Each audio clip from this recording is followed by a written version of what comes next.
The thing that I think is really critical in terms of advice to women is to get very uncomfortable in thinking about what future you is going to care about.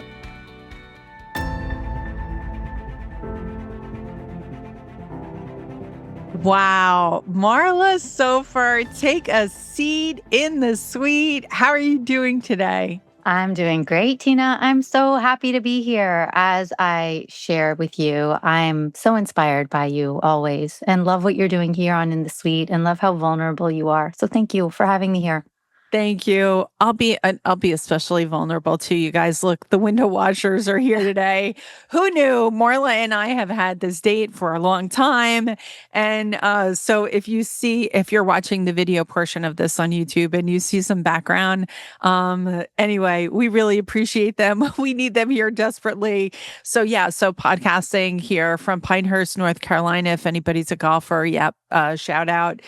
We are in golf capital of the world, Marla. But really, really looking forward to this conversation today because, here at In the Suite, we are approaching the 100th episode. This is episode 99. Thank you all so much for your listenership, for your friendship. And thank you, Marla, for you being here and those wonderful and very, very kind words. What we love to do is we love to shine a light on incredible women and voices.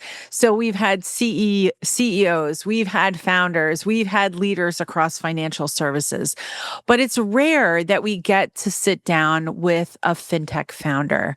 And so you have an amazing, amazing vitae. We're going to get into some of your backstory, but I want to kick us off with Nomi. So you launched Nomi. I'll spell that to everybody.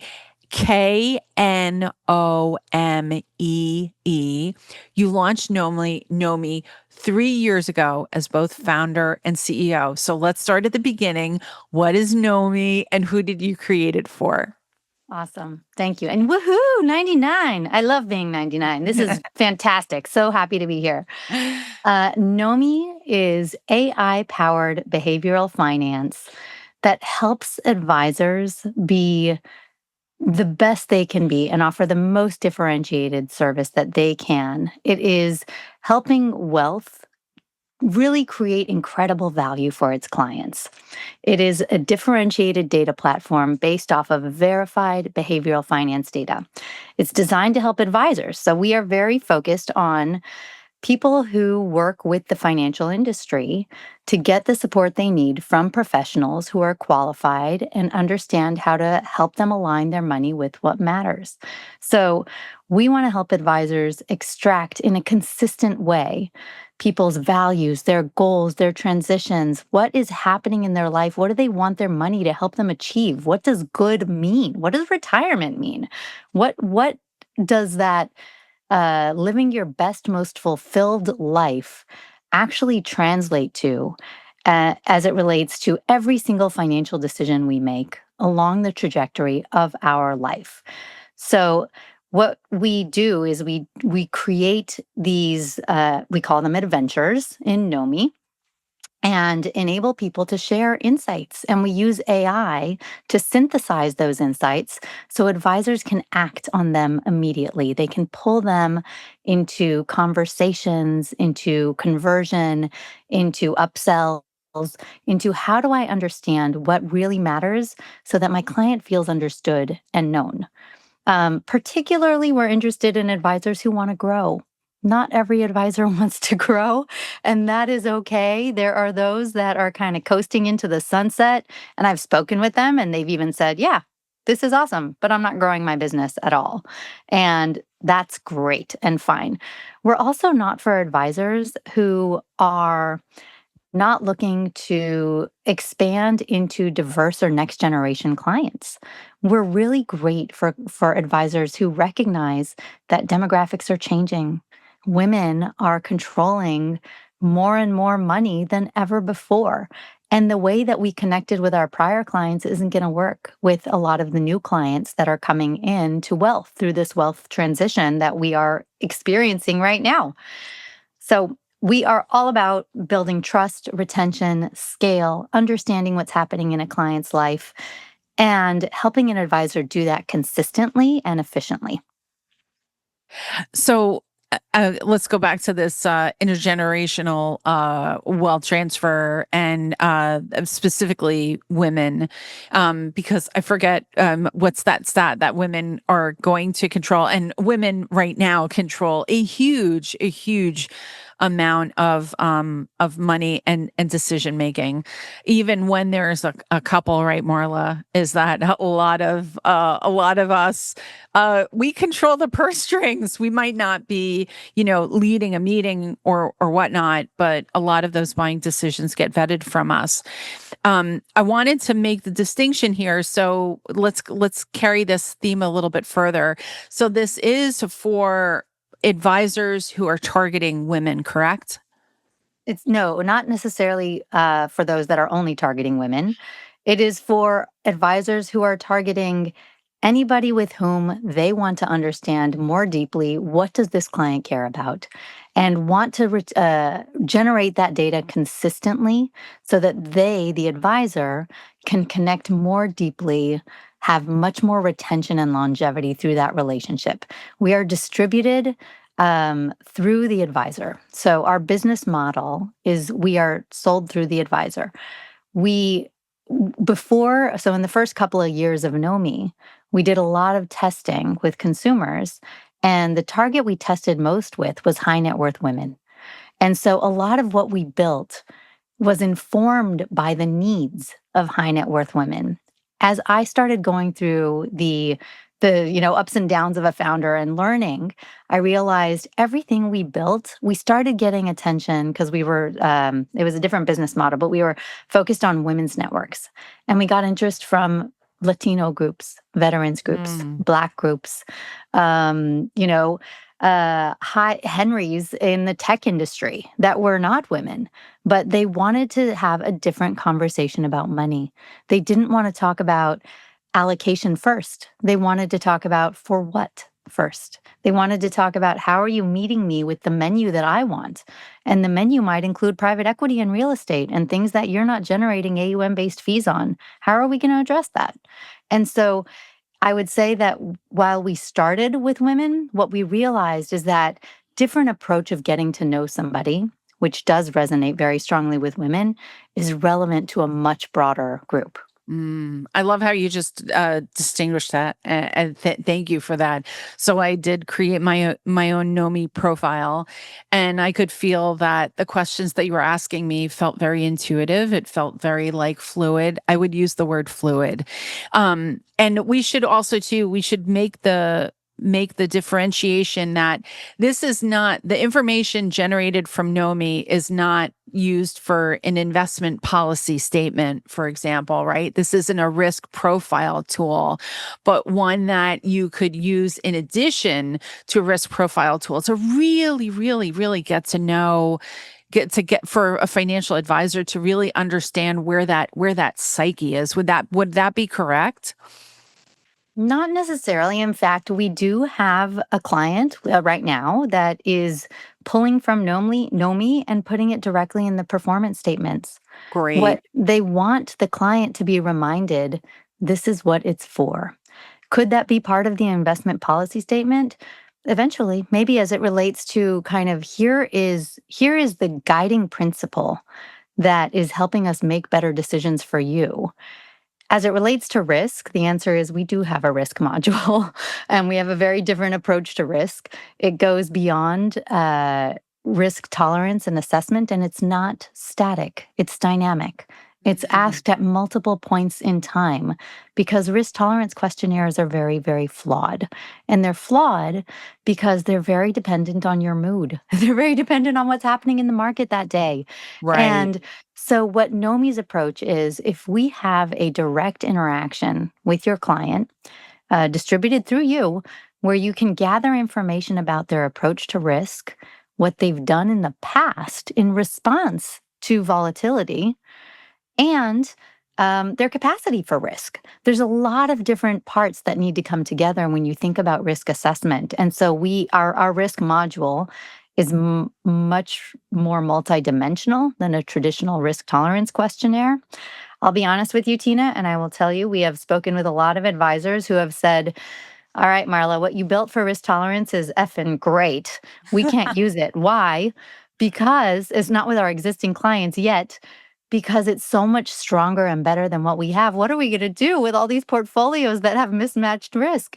And so we'll need to grow into it. It's like saying, okay, there's a better mousetrap on there. Can I just put my head in the sand and pretend it doesn't exist because I've built on the prior version? And that's how tech works. And so maybe we start with the net new clients and we help them assess their risk a lot more effectively. And then we grow into what does that look like over time to bring everyone back up to speed with a much more accurate, human centric, client centric approach to what they need. And we should also mention that Nomi isn't even just three. You're coming upon your 3-year anniversary. So I think, like any fintech founder, I'll use my business partner Kelly Waldrick, an advisor brand builder that also too uses AI. Any fintech founder right now is like the product evolution is a constant, is a absolute, like we're never ever done. And the way that you launch and who you are now, what I really like is that you have your ear to the, you're very involved. You understand this industry. We're going to get into a little bit of a backstory, but there's been such intentional effort. And then I think that you're like broadening our understanding of risk. The risk conversation is so different than how I remember it back in wealth management. You use this concept of this financial identity platform, really helping people to uncover their values and align their money. Again, I took my own Nomi. I felt that it was very fluid. The questions that you were asking me were very akin to how I'm living life now. If I take my Nomi now versus how I took it 5 years ago, it's much more dynamic. But let's kind of get a little bit deeper in that financial identity. I think you might have like inadvertently coined a whole new term. How did that idea first take shape for you? How it took shape is very linked to kind of the story of me, my career journey. And I don't know that it was inadvertent. I think that a lot of what I'm building toward is a very strategic view of looking at where the industry is going and how it's going to get there. And so my background is, over the last 25 years, I've been a licensed advisor. I was a private banker in Manhattan. I then worked in the guts of global custody at JP Morgan, serving asset managers. And then I worked at BlackRock for 5 years. And so that was the first 15 years of my career, kind of in the deep guts of investing. And then I worked in fintech for the last decade and had this bird's eye, firsthand view of where are we as an industry and what is holding us back and why do we keep talking about personalization and we're not able to get there. Mm. And so I recognized we have this uh, kind of Grand Canyon size, at least abyss, that is holding us back. It is the knowledge of our customer. So, what is a financial identity? The story of what brought me there is that I worked at a lot of these big companies and realized we keep talking about the same problems again and again and again. We are hiring consultants for a hell of a lot of money to help solve them, but they can only work with what they've got in the toolkit. And what they don't have in the toolkit is consistent, dynamic, real time data about each client to help drive engagement, to help keep Mhm. them aligned and excited about where we're going and trust building, like help them understand this is what we're here for. This is what your wealth is going to help you achieve and do. We don't have the data. And so what the financial ID is I think the easiest way to describe it for the business, for the advisor, is it's a rubric of accountability for financial decisions. It is the context. It creates for the advisor an opportunity to give your client agency and an opportunity for you as you build your business to differentiate. I'm not just selling you the same 5 things on the menu as everyone else with a little bit of sprinkle of estate planning and a little bit of sprinkle of, private equity allocation and a little bit of real estate here and maybe I got a buddy who's a VC. It goes beyond that. It goes into every single engagement you have with every single client is a differentiated experience. They are getting something different from you. The conversations you're having are not the script about here's how the market's performing and the Dow Jones and the S&P. It is actually getting deep into what is going on in your life and helping each client understand that that is the rubric for the meeting. It is a differentiated meeting each and every time, every single time you meet with a meeting. And that's what we help advisors do. For the client, when we talk to the client, we kind of say, and this is through the advisor, it's distributed always through the advisor. But the narrative is, how do you know what financial choice is right for you? How do you know if this advisor is right for you? And the answer is, it depends. What does it Mm. depend on? Well, it depends on all these things that Nomi is helping you gather. It depends on a known set of variables. That known set of variables, when you clump them together, is your financial identity. And so, in my experience at Microsoft and at a lot of the big fintech companies, I learned a lot about knowledge graphs. These are these multidimensional data frameworks that help us understand a client in a much better way based off of several different moving variables. If you can kind of imagine a machine with lots of things changing all around it, that is a financial identity. It's a knowledge graph. It is this broad set of multidimensional data that answers the question, what is right for me?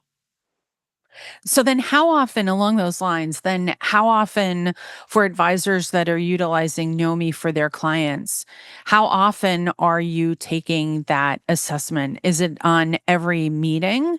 Because again, to your point, like things are changing.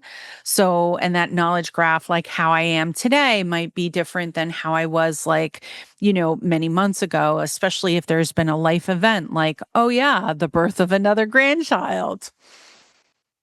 I love your question because I think it reflects how we want to think about this as an industry.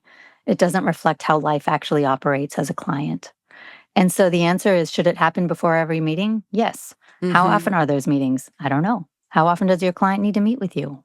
You know, Mm, it's not necessarily every 6 months. That's how we kind of have to. We have to do it once a year. That's right. regulatory. We have to meet with our clients once a year. Are their lives changing significantly more or less frequent cadence? Of course they are. Like their lives are maybe they go 3 years and they don't have a major change. And then in the next 3 months, they have lots of different changes. And so the cadence is something that as an industry, we have been trained to structure around. Can Nomi help you in a regular cadence? Absolutely. You can come into every meeting, if it's every quarter or every 6 months, knowing exactly what is top of mind for your client. What we're also doing is teaching your client. We are training your client so that they are communicating with you in real time when something's actually happening. Is it going to be just before the review meeting that they get a health diagnosis? Or when, Right. maybe they have a windfall and somebody offers them a bunch of money for their business? And are you going to be their first call? Maybe, maybe not. But if we are getting some behavioral training saying, hey, when you do these things, when you communicate and articulate what is happening in your life in real time with your advisor, what you get as a client is more value out of that relationship. You are extracting more from your advisor when you articulate and communicate in real time when you need them. Clients don't know that. Nobody's been trained to kind of help them communicate in that way. And so I know that we like to think about a regular cadence. There are several use cases of Nomi. Yes, it should be done. It could be done as part of prospecting to help I was accelerate about to conversion. you took the Yeah, words right out of my mouth because like from a perspective clients and then also too for differentiation. that's right. Yeah, I'm And like it's so easy to use, Tina. yeah. There is no onboarding, no integration whatsoever. You Yeah. literally can take a link and put it in your social post. You can put it on your website and just be like, "Hey, what do you want to get out of wealth management? Here's a quick quiz." And if that client chooses to share that with the advisor, there's no guessing. I know exactly what to say in that first meeting. They've told me. Yeah, it's not only you not only have the words right, and again, this lends itself to you being at Invesco and GemStep and all of the other places that you've been, is the UI and the UX is designed for a 2025 world. Thank you Yes. very much, because on the marketing side, we've seen fintech platforms and products really, try to position themselves as something like new and novel and something that we've been using that we should be utilizing. And we're very keen to how that UI and UX go. The other thing I want to say is how you've incorporated AI. I would love to learn a little bit more about how you are leveraging AI.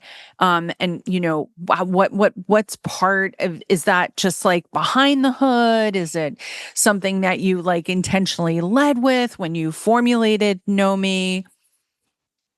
Yeah, AI was always a part of our strategy, but I would say as a tool, Hmm. not as a shiny object that will distract you and give you the same thing in a different package than what you're getting today. So, I, if you think about what Nomi is better data, period. Um, we could do it, we can offer it up without AI. What AI introduces is how am I incentivizing the client? How am I helping the advisor? So it is creating delightful experiences. So there is delight through the journey that a client goes through. We create engagement. There's a lot of gamification, there's education, there is AI imagery, there are things that are keeping the client excited. What we've done at the client end, like for the B2B to C component, the interface that a client goes through to actually construct this financial identity is modeled after non-financial examples. Everything we've built is modeled after, and if you go through it, you'll see it looks a lot like Hinge or Duolingo or Right. Noom Mm. or a lot of these apps that we know clients love. It feels like Strava. It feels a little bit like I'm doing something that is wellness related, that is exciting and delightful. And I get to talk about myself. It's kind of like more like a horoscope or something that is creating excitement and delight and an engaging journey along the way. Now, when we first started talking to advisors and we shifted to being kind of a pure B2B SaaS platform for advisors to distribute and really understand their clients, we had reams of data about their clients. And they were like, Marla, this is a lot of data. I don't know what to do with this data. And then the light bulb went off and we were like, okay, we worked almost, 2 years on all this data. And our advisors who we thought were going to like fall over themselves saying, thank you for this great data. We're like, we don't know what to do with the data. And so there was this tiny little inch on the mile. We kind of built a mile and we needed the final inch. And the final inch was the AI synthesis Mm. of all of that data. Help me make this data usable so I can act on it, so I know exactly what to say going into a meeting. So I understand retention levers. I understand contextual cues. I'm reminded in real time about how do I connect with Tina Powell before I go into this meeting and what Tina wants to hear. What is going to differentiate me based off of what Tina cares about? And so that is how our AI is pulling out from everything that Tina went through in her experience to tell the advisor, say this and say this and say this. Now, what we're not telling the advisor to do is how to give advice. We are telling him how to make Tina feel heard, to make Tina feel known, so that every time you go into that meeting, Tina's like, this advisor knows me better than anyone. He's reading my mind. That's the experience we are creating with AI. We're synthesizing Tina's words and telling your advisor, this is what Tina needs to hear. This is the question she wants to be asked, so that it's a deepening question. It's something that recognizes everything I've said. I've spoken with multiple advisors who have said to me, one of the most embarrassing moments is when I go into a meeting and I ask a question and the client says, I've told you this 3 times. That moment is unacceptable. I'm sorry. Like, they're paying you a percent of their assets and it's intended to be entirely built around them and their future. How do we help advisors avoid those moments? How do we make sure that every time they go into a meeting, they have data fed right in front of them on a screen, or that they've been able to prepare with if they're at a meal or whatever it is, so that every single time the client feels like, wow, he understood where I was then. He's taken everything from every prior meeting, and now he's also synthesized it with this new information I just shared through Nomi. So it's that nuanced differentiation of like the data feeding the AI that makes the entire advisory experience different. Let's talk a little bit about opening up and specifically about this need for I feel like a safe space. Like, yeah, I'm right now I'm an open book. There's, a lot that's going on in my life, like, health wise, and there's been a lot that's going on in my life. Like, my kids are both parents now. I'm got 3 grandkids. But the way that I was raised, and again, it's no disrespect to the previous generations, we were just not as open as we are today. How do you think that women in particular, we used to be much guarded, Marla, about, you know, what I'll call the other things going on in our life? Our relationship with our advisor has been, I think, a really good advisor gets to the heart of, your values and your legacy and really, really gets to know you in a way that, Nomi makes possible. But what do you think needs to change so that we as women, you know, open up and start really getting to the core of what we want our wealth and money to do for us? I don't think it's used to, sadly. I've interviewed, now it's over 3,000 people. Mm. Um, Way over half have been high net worth women. So these are women that probably have $2 million at least liquid, and they are still very guarded. Nothing has changed. That vulnerability gap that you talk about, I think there's a lot of women that are now starting to speak up and feel more confident. There's a lot that aren't. And I'll Mm. be very candid with you and say, I felt that experience too. And both my husband and I have been licensed advisors, and we struggled a lot in our own relationship and talking about money. And I feel that um, every single woman I've met has a story about, let me tell you about when I felt condescended to. Oh, And we all have that story for sure, right in our it's back. true. How many of those stories do you want to hear, Marla? Exactly. Let me tell you a story. In fact, I went on a hike with an executive in our industry this weekend. This woman manages thousands of individuals at one of the biggest fintech companies around. And both of us shared how we had been confused for like the administrative assistant who kind of gets the coffee in the meeting, and like where we've been confused for being kind of the junior person when the other person in the meeting reported to us. Right. And it happens all the time. So yes, we all have those stories. Unfortunately, why? Because those are our societal biases. They're things that we were raised with. There's things that, despite our best efforts, we raised our daughters with. And we're now trying to shine a light on them and change those things so that our daughters don't face the same things. And we say, hey, look, I might have not guarded you enough from these things that pressured you to believe these things in the way that they are. Anyway, I think the short story here is women are more guarded. And they are more guarded because they all have a story. They have been educated by society to, you know what, don't speak up. You sound stupid. You sound unsophisticated. You shouldn't ask that question because that question makes me judge you. Hmm. And every woman, these are very high net worth women who have advisors. There's one woman I know who she has an MBA and I think even a CFA. um, she told me that she doesn't speak up anymore with her advisor. And her husband has a degree that has nothing to do with finance whatsoever. And she said, I just don't, she's a founder as well. She's a CEO. They're extremely successful. She doesn't speak up. And I keep hearing this story again and again and again. So let me go to like, how do we solution this?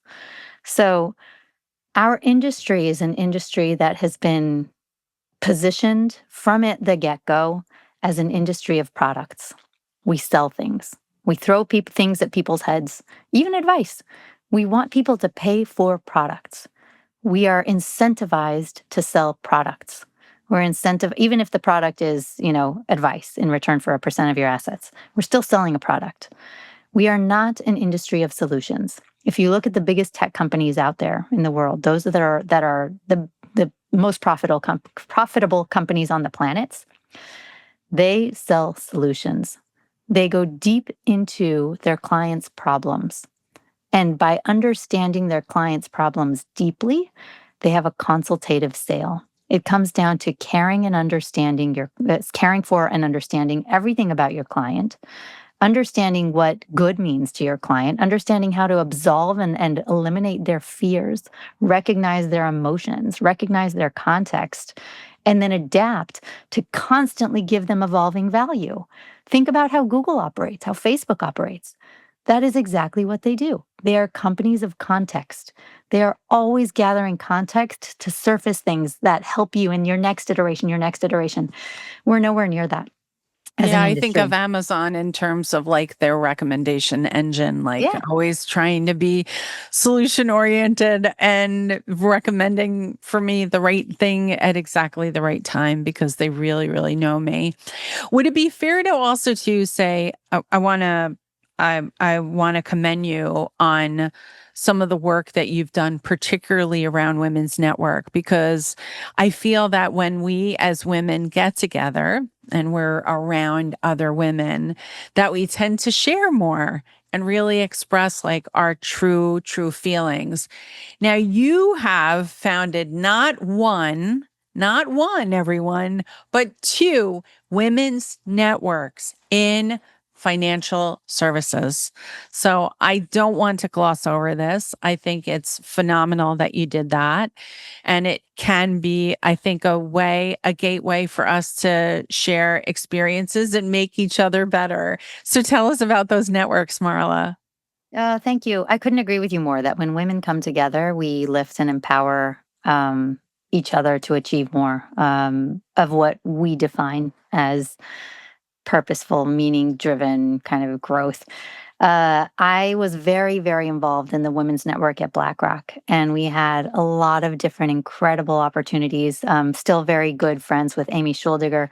She is one of the founders of the ETF. If people are not familiar with who she is, she was on the global executive team at BlackRock for a very long time, started at BGI, and was one of the very few incredibly powerful women, and she started the BlackRock Women's Network.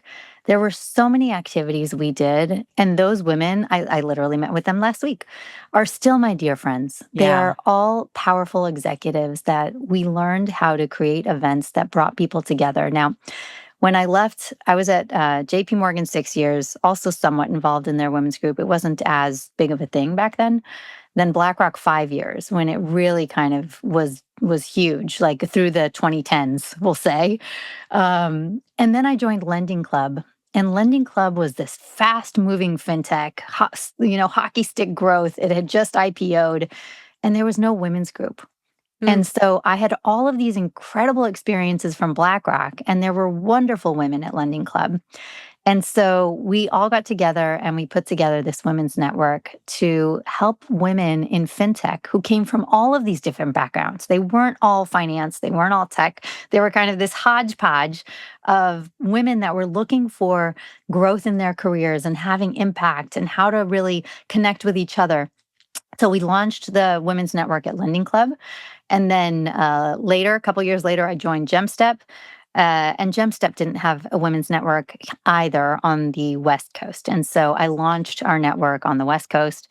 It was fantastic. It was kind of pre-COVID, very much in this era where we were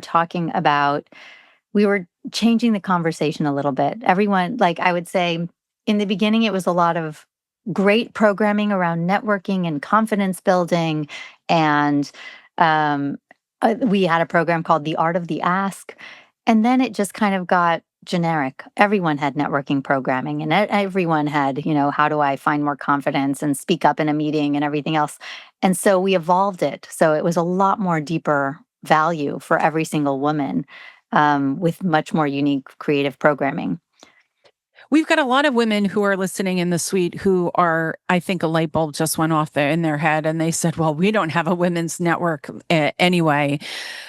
Being that you have successfully galvanized two women's networking organizations, give us a little bit of advice on how to create that evolution. Is it starting with like a plan on paper and then having a conversation with your CEO? Is that you kind of assembling like a little mini board and then going to your CEO? How far evolved does the premise need to be before you approach someone within your organization and say, I have this vision for this women's networking event here? I love that you asked this. I don't remember if I shared this with you, Tina, but somebody here in the city in San Francisco did a ChatGPT search when they were looking to launch a women's network of like, who can help me? Did I share this with you? And We my name did, popped up. but I want our listening audience But to I was hear like, this what? story because you guys, this Okay. is phenomenal. Okay. You can't So make this up. this group in San Francisco had all of the questions that you just asked. We'd like to form a women's network. We're not sure how to do it. What is the right way to go about it? And they asked ChatGPT, and my name came up. And so they reached out to me, and I ended up consulting them through the process of getting set up. And what does that look like? I would say everything you said. Yes, yes, yes, yes, yes. There should be a little written plan. They should go out and find who are the other individuals in the organization that care enough and want to be the initial anchor steering committee that are going to drive it forward. But I would add one more key thing, and this is critical at every stage, at every step of the process. Why? Why? Make the why so crystal clear. Was not why from the perspective of, well, because our women just really need to like have a safe space. Why from the perspective of the business? Well, Mm. how is the business going to benefit when women come together and they feel that they're able to execute at their very best level? They are able to draw in and recruit the type of women clients and boards that care about diverse suppliers and diverse partners that they're working with. That is the why that your CEO will be inspired by. How are we creating a better product? How are we creating better client set? How are we making sure we're not going to get rejected because we're too homogenous at the top? And that, I think, speaks volumes as opposed to we have a bunch of women who just want to kind of like have some panels about networking and, supporting each other. Yes, lovely, but it's not nearly as powerful as the why for the business. You guys put that knowledge bomb on replay over and over and over again. Okay, speaking of advice, because I can't let you leave here in the suite without answering a couple of other questions here. Specifically, look, you've been in so many different facets of financial services. And again, right now we're talking to you as a founder and a CEO. So many women here in the suite also to have high aspirations of what they want for their own careers. What advice would you give women specifically who want to elevate and position themselves for the C-suite? We've got a lot of women who are already listening, who are there, might make a more kind of might make a jump to other things. But what would you say, Marla? What are the things that we need to really keep in mind? I want to tell you a quick story, and I also want to say it was validated by. Does anybody? I'm sure your audience listens to the Hidden Brain with Shankar Vedantam. Does anybody listen to that? Do you ever hear that on They are. We'll NPR? put it in the show notes for Shankar everybody, you Vedantam. guys, and Anyway, including links to Nomi and all things Marla and her podcast, which we're going to talk about in a minute. fantastic. So for me, the thing that I think is really critical in terms of advice to women is to get very uncomfortable in thinking about what future you is going to care about. And the path that I took to Nomi really it wasn't the very beginning, but what really catalyzed the huge risk and the shift was this coaching experience that I had with another woman who did this meditative experience with me and had me imagine 75-year-old me sitting next to me. And she asked me, what is 75-year-old you feeling as she looks at you today? And I broke down, Tina, in like tears, and I was so overwhelmed. I was like, she's so ashamed. 75-year-old me like looks at all of these accomplishments and how I've grown in my career and knows that I didn't actually do what I wanted, my heart and my soul knew that I could do. I didn't even tap my own potential. And it was because fear was holding me back. This narrative of society was holding me back. Money and the security of money was holding me back. And that was for me something I couldn't unsee. And so I think that would be the advice I would give to women in wealth is to be a little bit more comfortable with building that relationship with future you and then trusting her. Trust Mm, future you's vision of you and know that you're not here forever. You're not going to be here. Your time is very short. I was 46 when I launched Nomi, and I knew for at least 5 years beforehand that I wanted to do it. It was actually the meditative experience and my daughter who said, "You've talked about it. When are you going to do it already?" So it is those decisions that matter that are throwing you into the abyss that are the most fraught with fear and insecurity and vulnerability and judgment and societal shakeup that are the right decisions. Those are the ones that your heart is pushing you toward. And I think as women especially, we are so much more attuned to listening to our mind than our heart. We do what we think is smart. We're very good, polite servers, pleasers. We kind of follow a path because it's what we've been told to do. We have career trails that we kind of go up rung by rung by rung by rung. And then a lot of my friends are in their 40s and 50s and 60s, and they're like, "Yeah, I'm sick of this ladder. Like, I don't want to be on this ladder anymore. I want to do something totally different." And I think that is the advice that I would give to women is like, recognize your time is limited. Do what's important. Do what matters. You guys, this is episode 99 coming in with a bang. Marla Sofer. Wow. Okay. Let's. I want to ask you about your own podcast too, because you've been, sharing the stories, highlighting, putting a spotlight on other women in the industry too. So let's talk about it.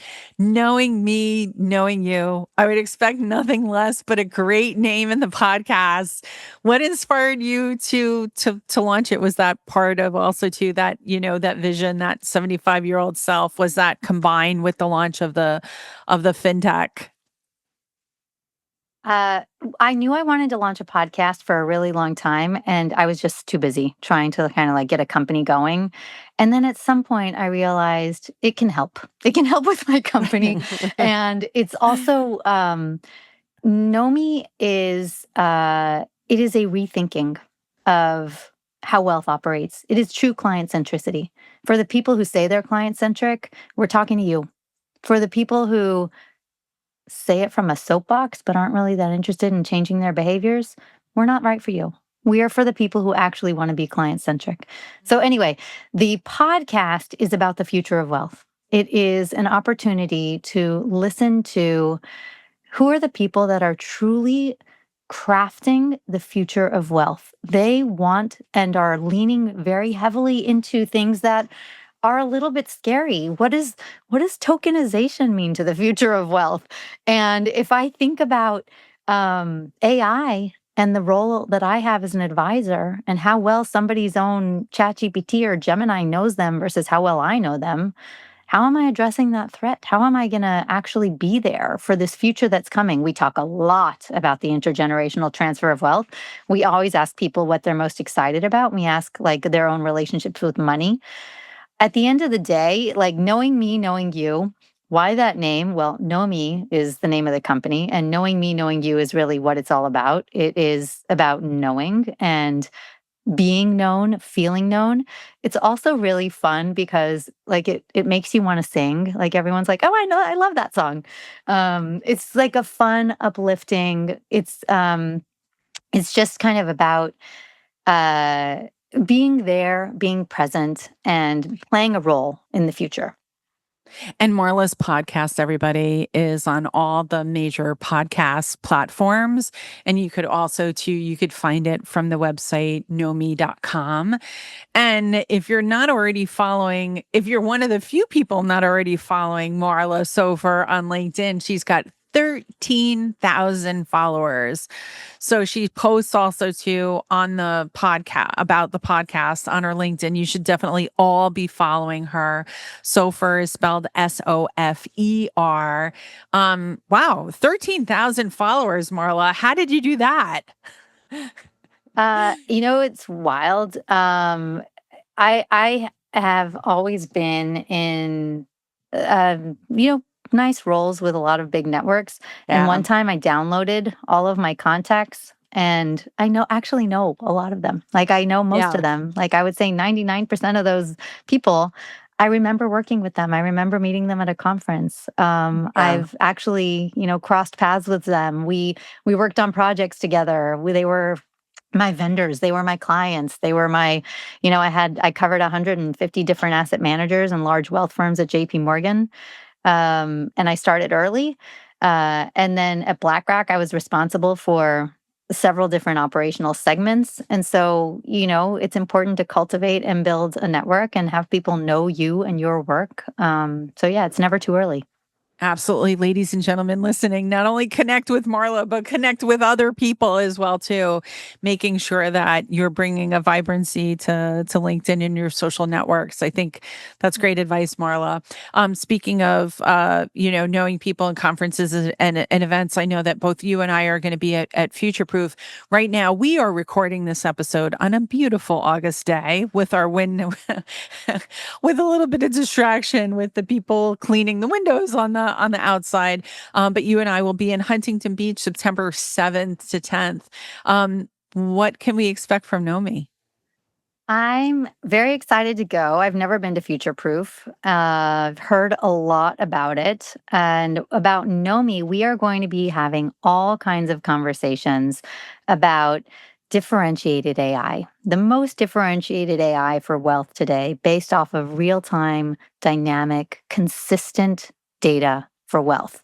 So we like to talk about these things not as buzzwords, but as filling the gap between where we are and where we want to go to be a truly client centric industry. I'm going to be listening as much more than I'll be talking. I'm very curious to hear how are other people, how is the industry looking at AI? How are they approaching things like segmentation, their future, acquisition?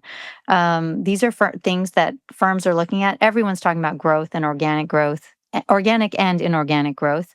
We talk about succession, the intergenerational transfer of wealth, wellness. I'm curious to hear a little bit of the nuance of how are we talking about it and how does tech play a role in helping us get through those types of things effectively. Before our last question, what's the best way for financial advisors and other people who are listening right now, want a demo of the product, want to get to know me a little bit better? Find me anywhere, definitely on LinkedIn. I am always happy to meet up. I also want to just make a quick announcement on September 17th. I don't know when this will be published, but we are launching quarterly wealth leadership roundtables with Nomi, where we're going to be demoing the latest features of our product. We have clients and Dr. Megan Lertz, who people probably know because she writes on the Kitsis platform, pretty well known in the industry. She's our chief behavioral officer. And so we're going to be having these quarterly wealth leadership roundtables where you can just sign up on our website in the events page and learn a lot more about what we're doing. So, yeah, at Knomee.com and via LinkedIn are the best ways to get in touch. Awesome. Wonderful. And you guys know the drill here. The last question is very near and dear to me. Um, we're asking what is a best personal health or wellness tip that has benefited you? So I don't know if you're looking at the notes here that I wrote. I'm going to change it up, Tina. Honestly, what's benefited me the most is Yeah. girlfriends. Mm.